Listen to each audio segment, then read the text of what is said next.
Hi, I'm Violet, the Abysmal Witch, and this is my perspective on some online fundamentals or basics of magical practice now that we are living in a very, very online world. And if we want to do group magic, we need to be able to do it over this wonderful thing called the internet. So keeping that in mind, this is the second video in the series. This is going to focus on protecting the computer in this charged environment of magic, because magic should create an energetic field, and what level of field and whether you can record it via science as science is currently known, it's a whole nother topic. Just accept that if we, those of us who embrace magic, accept that there is a force that is traveling around that we can tap into and that can have impact on the physical world. Now, keeping that in mind and knowing that computers are potentially very susceptible to extraneous energies that are floating around a space, we want to do something to protect it now that we are deliberately bringing the computer into this space, which essentially comes down to we need a magical surge protector. So that if there's too much energy coming through magically, that it is a conduit for that energy has a place to go, and therefore the computer shall be fine. So I present to you three different surge protectors that ultimately, it all comes down to making sure that any energy beyond the capacity of the computer is drained off. You know, a surge protector stops actually from the big surge coming in before it even reaches the computer. Well, so keep that in mind with what you're working when you set this, and ideally you know enough about magic to be able to particularly connect in the energies and hook it up really nice and clean and proper to your computer. If you don't know the specifics, then I would find the place around the computer that feels the right spot, feeling into your computer, getting to know it as a tool, feel into where the surge protector needs to go in order to, well, protect your computer. So with that, I have three different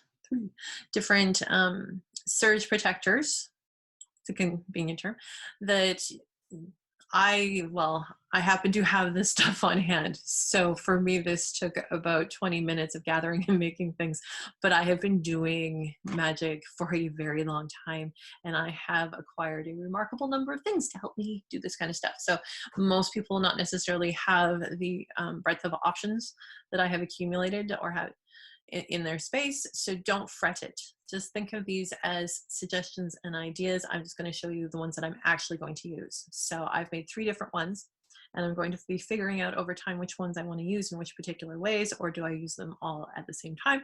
I don't know. I'm exploring. That's part of the fun of new things we get to explore.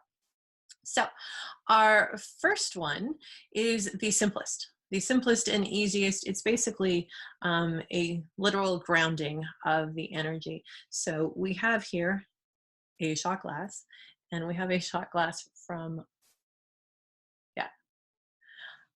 Weed, California. Was a great trip down to San Francisco for a podcasting meetup a very high number of years ago. It was a very interesting trip on a whole host of levels, and it's a really cute shot glass, particularly as I live in Canada and we're legal now. So there you go. It's filled with salt. And then I've taken, in this case, this is a Tektite, which is arguably the heated land, the heated ground that shoots away from the crater of a meteor. So when a meteor falls, boom, the land gets superheated and shoots out, and it shoots out goblets that cool into funky shapes like this. So this is a Tektite. For those of you who know Moldavite is also a Tektite. So I'm not saying it has to be a Tektite. It's just that for me, it's the Tektite that is going to do this. You take a crystal or a stone that you feel will channel energy. Quartz crystals are really great. Tektites I would recommend, but really anything that feels appropriate to you, you take and you put in here. Now intention matters, so you need to do your magic, and they say you got to hook it up to your computer if you want to do the most good. If you don't know how to do that, then simply as you're going to take it, you're going to take your computer, you're going to hold one in one hand, touch the other, or come into touching the other as feels appropriate with the other hand, and find a place of rightness and alignment, keeping in your somatic sense the entire time what the intention of it is. So there, that was a very fast and efficient way to describe how to connect the two. If you didn't understand it, I will hopefully have more guidance later, perhaps in other places, if you are interested in learning those things. Okay, so that's number one. Number two, or actually if I do this properly, number two, you can use, I'm forgetting the phrase for it, I'm so sorry. It's a stone grid.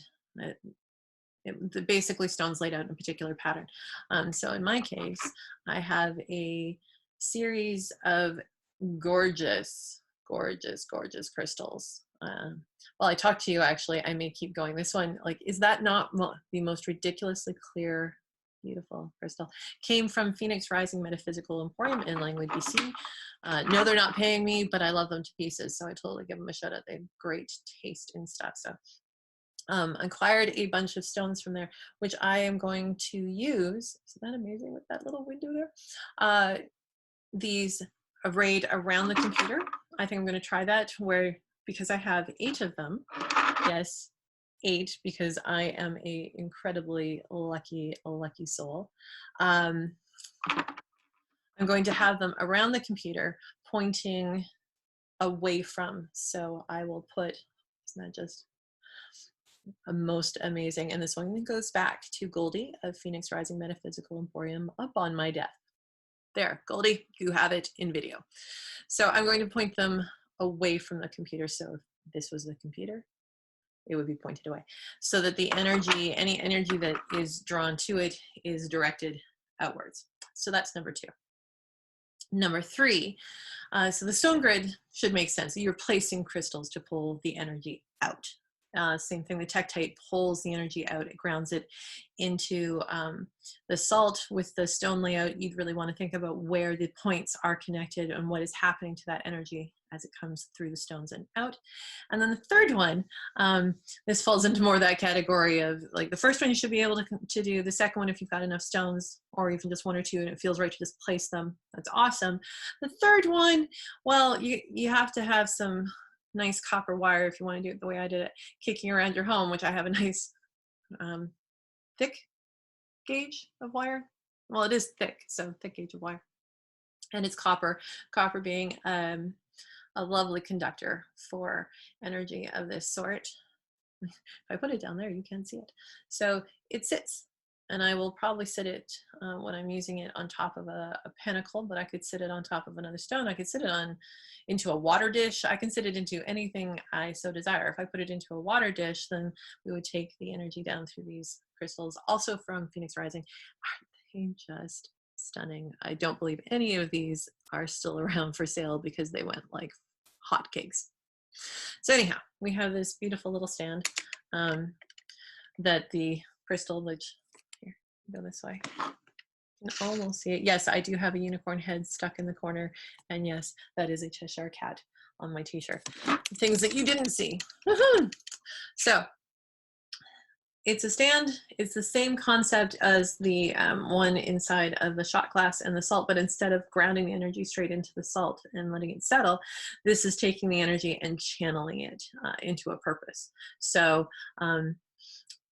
all depends on what it is that you want to do and what your results want to be, and how you want to handle excess energy. You could link up a couple of these in series if you were so interested. It's an idea. It's something that I'm putting out, and it's something that I'm going to give a try to myself. So this was another basic, my perspective on another basic for doing some online magic. I hope you've enjoyed, and I hope I see you again soon. Blessed be.